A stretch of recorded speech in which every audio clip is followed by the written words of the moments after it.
Take a look at this photo of a living room. There's nothing really off about it, right? It's just a normal space of a normal picture. Now look at this one. Once you start to remove objects, people, and life from normal places, all that remains are the human-made constructs. The result is one that resides between the familiar and the unknown, eliciting an uneasy feeling. What these photos have in common is a feeling of emptiness.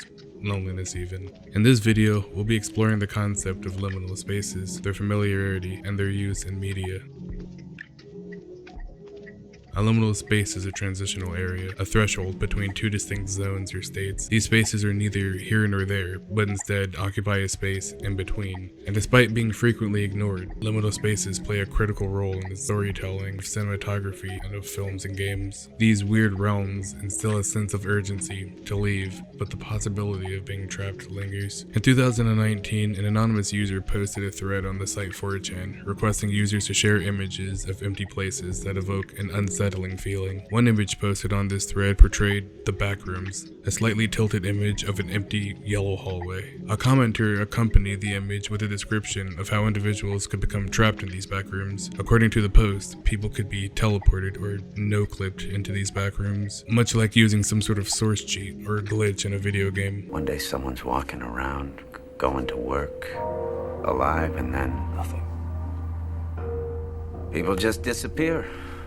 This tale of the backrooms quickly gained popularity among online communities, sparking discussion about its origin, authenticity, and potential implications. So why can liminal spaces spark such a feeling from us? How are they used in media and art? The notion of the uncanny has been identified as a significant contributor to the feelings of unease and horror. To quickly sum it up, the uncanny refers to instances where the familiar is made unfamiliar. Examples of this phenomenon include a person without a face, a ventriloquist dummy, or horror movie character that move in a jerky, abnormal way. When something that is typically recognizable is placed in an unfamiliar context, it can create a sense of discomfort as you struggle to comprehend why something that you should be able to recognize now seems foreign. The concept of liminal spaces refers to the environments that are, at first, surprising, but ultimately explainable, as they offer a different perspective on familiar places. Human perception heavily relies on context, and we often overlook the significance of familiar settings in unfamiliar contexts. Naturescapes are rarely featured in liminal space images unless they've been heavily edited or an AI interpretation. Unlike human-made environments, nature grows in an uncontrolled and unpredictable way, so seeing natural settings captured at a different time of day or without people doesn't seem weird to us. The lack of people in liminal space imagery is particularly powerful, as it evokes a feeling of abandonment and the notion that the world was once full of life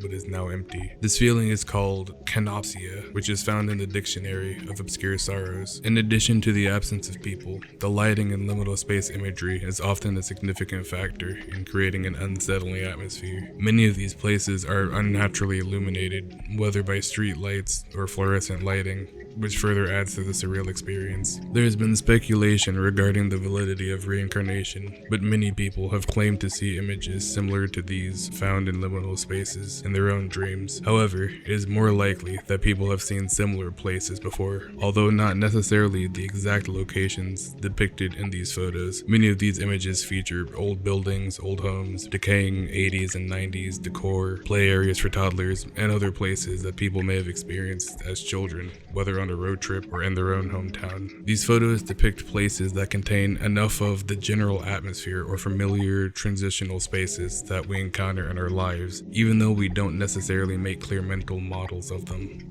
While these photos may work on specific demographic of people who were born during the 90s or 2000s and who are American, these types of places are not exclusive to America. However, the power of presentation and suggestion likely plays a role in the attention and attraction that people give to these images. Without commentary or any other signal of importance, people may not give these images much thought or attention. Yet, when shown with a suggestion that they are familiar, people may be prompted to think more deeply about their past experiences and connect them to certain times and places they didn't consider beforehand. It is possible that some people may be manufacturing false memories merely by suggestion, but for many people, these images can evoke specific memories and instill in them a vague sense of familiarity. If you've seen a place or a photo that gives you these strange feelings, tell me about it in the comments below. I'd love to hear about them.